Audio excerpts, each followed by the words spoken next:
era moden ini, bahan digital memberikan peranan yang sangat penting bagi memperkasakan pendidikan negara dan mengurangkan beban murid untuk membawa buku yang berat serta memudahkan guru atau murid mengakses ke bahan pembelajaran.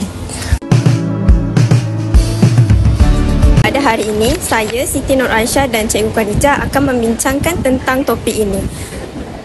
Jadi, pada pendapat cikgu, apakah contoh bahan digital dan kegunaannya kepada guru? Okey, pada pendapat saya, penggunaan bahan digital memudahkan guru untuk mengakses bagi tujuan pembelajaran. Okey, selain itu, penggunaan bahan digital juga boleh didapati menerusi Google Drive ataupun cloud. Terima kasih Cikgu Khadijah atas pendapat yang bernas tersebut. Sekarang, mari kita teruskan dengan mendengar pendapat daripada seorang murid mengenai perkara ini. Bersama Irina Kaisara. Sekian daripada saya. Bersama saya Irina Kaisara akan membincangkan tentang bahan digital mampu memperkasakan pendidikan negara. Hai, boleh saya bertemu dengan awak sebentar? Sudah tentu. Okey. Pada pendapat awak, apakah contoh dan kebaikan bahan digital terhadap kalangan murid? Baiklah, terdapat banyak contoh dan juga kebaikan bahan pembelajaran kepada murid. Antaranya ialah menonton video pembelajaran. Dan saya pasti dengan cara ini ianya lebih menarik dan juga mudah difahami.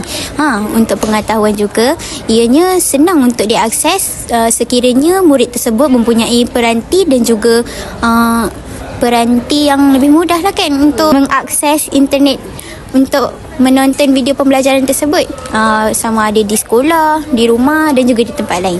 Jadinya itu saja. Terima kasih atas pendapat anda. Terima kasih. Okey, maka jelaslah bahawa bahan digital memberi banyak kebaikan kepada guru maupun murid untuk melaksanakan tugas. Itu sahaja daripada saya.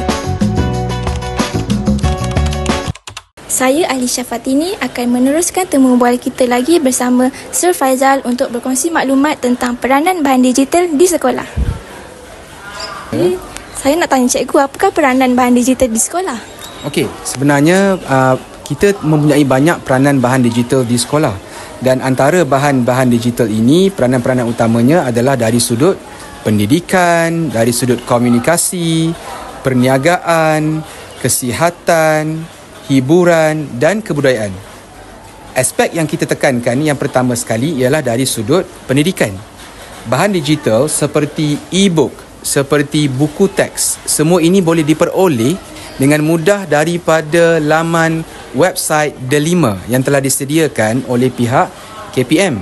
Selain daripada itu, wujud juga bahan digital dalam bentuk kertas soalan yang boleh didapati secara online dengan lebih mudah dan boleh diakses oleh guru-guru serta para pelajar untuk dijadikan bahan bantu mengajar di dalam kelas. Untuk makluman semua, saya rasa pihak KPM telah pun bekalkan semua para pelajar dengan email MOE yang khusus digunakan di dalam sekolah. Email ini adalah digunakan untuk sebarang proses interaksi, menghantar maklumat, bertanyakan soalan serta pelajar-pelajar boleh menggunakan email ini untuk mengakses email Delima atau ID Delima untuk mendapatkan maklumat berkaitan dengan pendidikan. Jadi itulah sedikit tentang bahan digital yang boleh digunakan di sekolah. Terima kasih kepada Sir Faizal atas perkongsian sebentar tadi. Okay. Jadi, akhir kata, wajarlah bahan digital memainkan peranan yang sangat besar dalam memperkaya pengalaman pendidikan di sekolah.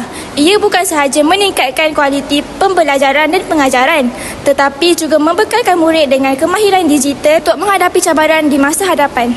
Dengan pemanfaatan teknologi secara bijak dan berkesan, sekolah dapat menjadi tempat yang inklusif, interaktif dan inovatif.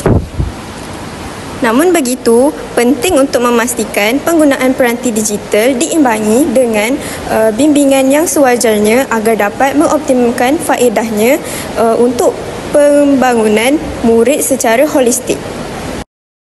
Langkah kecil hari ini, hasil besar hari esok.